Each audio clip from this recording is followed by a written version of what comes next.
المعدة كانت كبيرة أوي. والله من إيه بقى ده؟ منا ومن بعض في العيادة أكيد من حاجة المحشي. المعدة دي اللهم بارك حاجة يعني مالها؟ كبيرة حبتين. والله؟ ما شاء الله الحمد لله. أنت أمورك طيبة؟ الحمد حاسس إن أنت أحسن مع المسكن الأول الدنيا كويسة؟ بس عطشان بس. عطشان؟ مع أول لما المحاليل دي تخلص هترتوي بقى. بص على البرنامج بس كده، أول لما المحاليل تخلص. مش هشرب خالص؟ لا مش دلوقتي بقى، على المغرب مثلا؟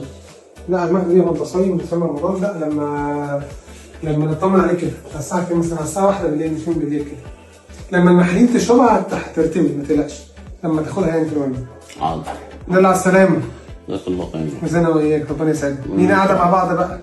على دماغي. ربنا يبارك في عمرك يا رب يحفظك. تدعي لنفسك وتدعي لنا، ده المطلوب منك بقى إن شاء الله. حاضر. ماشي؟ ربنا يبارك في حضرتك. يلا. المعدة كانت كبيرة أوي. والله؟ من إيه بقى ده؟